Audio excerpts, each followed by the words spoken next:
วันที่29กันยายน2025ที่กระทรวงการต่างประเทศสาธารณรัฐประชาธิปไตยประชาชนลาวและอินเดียได้ร่วมลงนามในบทบันทึกความเข้าใจเพื่อมอบรับโครงการเห็นผลไวภายใต้กรอบการร่วมมือแม่น้ำของแม่น้ำคงคาให้เกียรติเป็นสักขีพยานโดยท่านสมบูรณ์สีหานาถหัวหน้ากรมเศรษฐกิจกระทรวงการต่างประเทศและท่านโลฮิสบาบา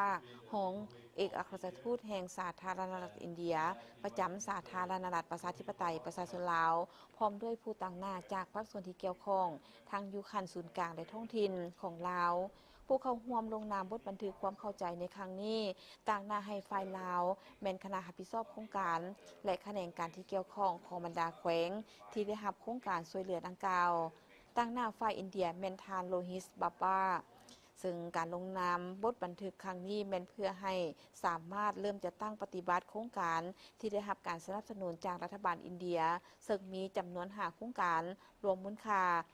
240,000 กว่าดอลลาร์สหรัฐคือโครงการก่อสร้างสุขศาลาบ้านดงยางเมืองพุนทองแขวงจำปาสักมูลค่าเกือบ 50,000 ดอลลาร์สหรัฐโครงการก่อสร้างอาคารโรงเรียนประถมสมบูรณ์บ้านภูสันเมืองแปกแขวงเชียงขวางมูลค่าเกือบ 50,000 ดอลลาร์สหรัฐโครงการก่อสร้างตึกบริการสุขศาลารักษาสุขภาพบ้านน้ำตำเขตน้ำตำเมืองหุนแขวงกุดมไซมูลค่าเกือบ 50,000 ดอลลาร์สหรัฐ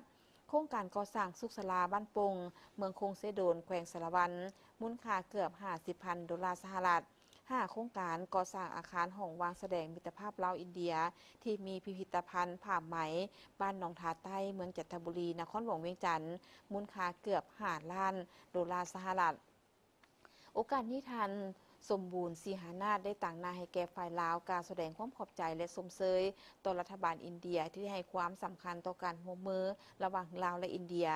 ทางในกรอบการร่วมมือ2ฝ่ายและหลายฝ่ายโดยเฉพาะเป็นการประกอบส่วนเขาในการพัฒนาเศรษฐกิจสังคมของลาวและยกสูงคุณภาพชีวิตการเป็นอยู่ของประชาชนในขันท้องถิ่นให้นับมือนับดีขึ้น